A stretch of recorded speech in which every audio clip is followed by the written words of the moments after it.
क्या लगता है वॉरेन बफेट सर की सबसे बढ़िया स्किल क्या है? पेशेंस एक तो बहुत है उनके पास, ठीक है, लंबी होल्डिंग करते हैं। उन्होंने जिन जिन स्टॉक में इन्वेस्ट किया वो काइंड ऑफ मोनोपोली स्टॉक्स थे, तो अगर उन्होंने वो कोका कोला ले लिया तो उनको पता है कि यार कौन इसका कंपटीशन आ रहा है। टेक्निकल आंसर एकदम करेक्ट, लेकिन ये रियल आंसर है ही नहीं। वॉरेन बफेट सर का सबसे बड़ा स्किल है कि उनको अपनी उम्र बढ़ानी आती है। अच्छा, let's try to understand this thing. बताओ। अज्यूम करते हैं कि वॉरेन बफेट सर विदेश में नहीं, वो पैदा हुए दिल्ली में। दिल्ली गए हो ना आप? बहुत बढ़िया। दिल्ली में जाएंगे तो दो ही चीजें खाएंगे वो तो रोज, एक होता है छोले भटूरे और दूसरा मोमोज। पूरी दुनिया भर के दिल्ली में ही खाते हैं। रोज उनको ट्रैवल करना है, लेट्स से किसी दिन स्टार्टिंग में तो मेट्रो में ही करना पड़ेगा उनको, और उसके बाद वो रोड पे जा रहे हैं।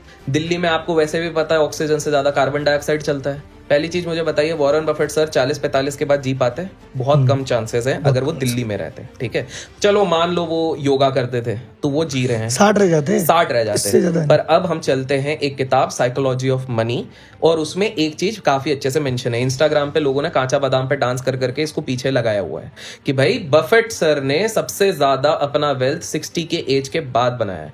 खुदा ना खास्ता अगर 60 के पहले बफेट सर रह जाते, दिल्ली में रहते, तो आज कोई जानता भी नहीं वॉरेन बफेट सर कौन है। द फर्स्ट पॉइंट जितने लोग यहाँ पर उच्चक रहे ना कि हम एसआईपी कर रहे हैं 12 साल की 15 साल की उम्र में एसआईपी कर रहे हैं क्योंकि कल हम वॉरेन बफेट, भाई तुम एसआईपी करके हर दूसरे दिन मैगी खा रहे हो, पिज्जा खा रहे हो, तुमको बचना 50 साल है, तुम्हारी कंपाउंडिंग का असली पावर तो 60 साल के बाद चलना है, जो बिलियन वाला, मिलियन तो बन जाओगे, बिलियन बनने वाला 60 के बाद है, तुम बचोगे नहीं, क्या बनोगे तुम Warren Buffett sir? The biggest attribute Warren Buffett sir का है 65 ईयर्स ऑफ कंपाउंडिंग। तो काफी सारे लोग कहेंगे इन्वेस्टिंग, देखो जब आपके पास इतना बड़ा टाइम हो जाता है ना, तब आप मिस्टेक्स भी कर सकते हो, कंपाउंडिंग सब कर सकते हो। पहला रीजन ये है। दूसरा है ओवरियन लॉटरी, इसको समझते हैं थोड़ा सा। ये एक सिंपल सी चीज होती है, जैसे हम बायोलॉजी में बात करें तो ओवरी क्या होती है सबको पता है, ठीक है? तो बफेट सर खुद कहते हैं कि मैं उस समय पे अमेरिका में पैदा हुआ जब अमेरिका पूरा बना नहीं था, डेवलप हो रहा था। मैं उस समय पे अमेरिका में पैदा हुआ ऐसे घर में जिसके पास मुझे खाने के लिए रोटी थी, कपड़ा पहनने के लिए था।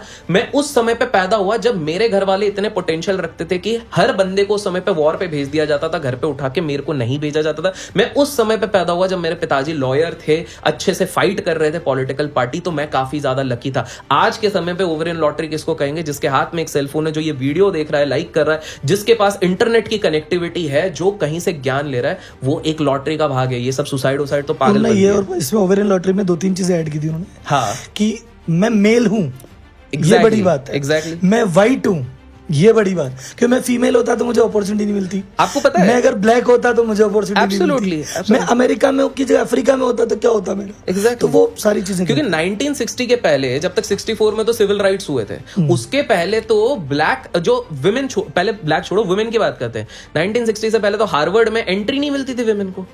तो भैया अगर जो हार्वर्ड से ड्रॉप आउट भी हो रहे हैं, जैसे हम बिल गेट्स की बात करते हैं, जकरबर्ग की बात करते हैं, अगर ये पहले पैदा हो गए होते तो ये इनको मौका ही नहीं मिलता। लाइक वाइज, जैसे मैं हमेशा कहता हूं, बिल गेट्स के साथ एक और क्या फायदा था, जैसे हम वॉरेन बफेट की बात करें, बिल गेट्स के साथ फायदा था, बिल गेट्स अगर इंडिया में पैदा होते कोई नहीं जानता। जो इधर आके पंप अप होता ना कि हम ड्रॉप आउट हो जाएंगे, हो जाएंगे, बिल गेट्स बन जाए, अरे भाई बिल गेट्स इधर पैदा होते तो नहीं होता, क्योंकि सिंपल सी बात है, बिल गेट्स को एक्सेस मिल गया था कंप्यूटर का बाय द एज ऑफ 13-14। 1960-70 के आसपास बेसिक जो बड़ा टाइम फ्रेम वाला कंप्यूटर उनको मिल गया था। इंडिया में तो वो 1985 में आया। तो इंडिया में अगर वो पैदा उसी समय पे होते तो 31 साल में तो उनको पहली बार एक्सेस मिलता। तो उनको बहुत बेसिक चीज मिलता है। 85 में कौन सा आम आदमी के हाथ में आ गया था? 85 में तो गवर्नमेंट के हाथ में, अच्छा, और बड़े इंस्टीट्यूशन के हाथ में। और दूसरी बात मैं बता दूं, वो जिस स्कूल में जाते थे ना, जैसे हमारे इधर के बड़े बड़े जो पॉश स्कूल्स बोलते हैं ना, वो उधर थे, उनका एकमात्र स्कूल था जहां पे कंप्यूटर था। तो लाइक वाइज ओवरियन लॉटरी कहिए, जो भी कहिए, ये सारी चीजें राइट टाइम पे राइट जगह। एब्सोल्युटली।